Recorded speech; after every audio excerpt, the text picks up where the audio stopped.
Samantala, 3 araw bago ang Kapaskuhan, inaasahang dadagsain ng mga tao ang mga terminal para magbakasyon o umuwi sa kani-kanilang pamilya. Para sa balitang yan, live si Daniel Salayo sa Parañaque Integrated Terminal Exchange o PTEX. Daniel, kamusta ka dyan? Yes, Sunny Ace, makikita nyo nga dito sa aking likuran na makapal na ako at kumakapal pa. Yan dami ng tao dito na pumupunta dito sa Parañaque Integrated Terminal Exchange o PTEX para pumunta at bumiyahe sa kanilang mga probinsya. Ngayong 3 days na lang bago ang Kapaskuhan. At kanina nga sa huling update ng pamunuan ng PTEX na akong 8 a.m., 43,872 na ang dami ng pasahero dumating dito sa terminal ngayong araw at ang buong ng mga 587,769 ang latest na foot traffic tally mula pa nung huling Biyernes, December 19. Habang biyaheng Bicol pa rin, ang may pinakamaraming occupied seats na nasa 49.35% na ngayong araw. 48.72 naman noong December 20, sa December 23, 38.46 sa December 24 kung saan disperas na ang Kapaskuhan. At kanina sa ating paglilibot-libot dito na panayan natin si Mary Jane Londoño na isang chance passenger lamang na mananakay pa papuntang Daraga at galing po siya ng Cainta para makasakay lamang sa bus. Naghihintay siya dito sa terminal mula pa kaninang alas 5 ng umaga. Chance passenger lang ako. Oh, chance passenger. Hindi Po kayo nakabook. Hindi talaga ako nakabook kasi wala na akong mabook. No. November, katapsan pa lang ako, wala nang available.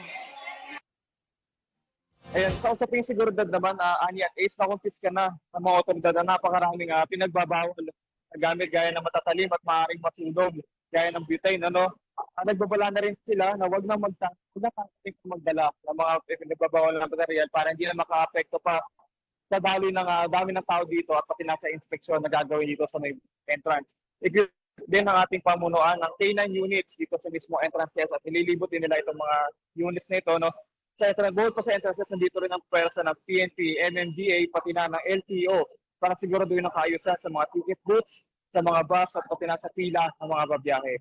Nang nakaraan niya matatandaan na ayon sa PTEX, tinatayang 3 milyong pasahero ang daraan dito mula December 19. Nakaraan linggo yan hanggang January 5 sa susunod na taon. Balik kayo dyan sa studio. Daniel, kamusta naman?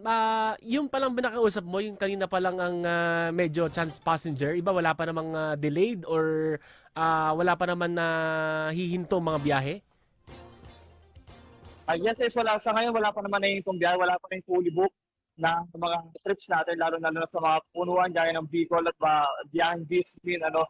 Pero nagkataon na kanina sa haba ng pila, mayroon mga ilan talagang pasahero na hindi nakapag-book na kanilang biyahe beforehand itong araw na ito. Kaya medyo nagkakaroon ng flagging dun sa pila kanina dahil hindi lahat yon ay fully booked na, hindi lahat yon na ay book na yung kanilang biyahe at ang iba rito ay mostly actually sa mga dito ay mga chance passengers at ngayon lamang pumunta rito sa terminal para kumuha ng ticket at makabiyahe. Maya lang din o kinabukasan.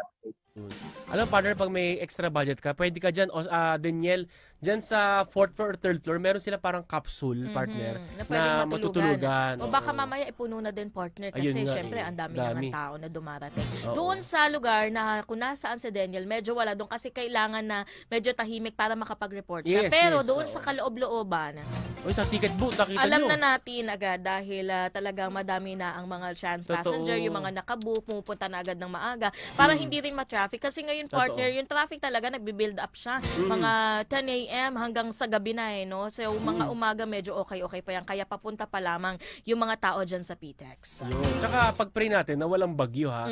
Kasi Correct. Daniel, ang problema dyan, yung mga tawid dagat Yan ang Yes. laging na Yes, laging tama naka-cancel ang flights. So, ang flights partner, but flights. Lipad yaman. ang Ang biyahe. biyahe. Kasi tawid dagat. Kaya sasakay pa sa Roro. Okay, so partner, ikaw na. Sa'yo pala Maraming yan. salamat sa detaling ulat yan.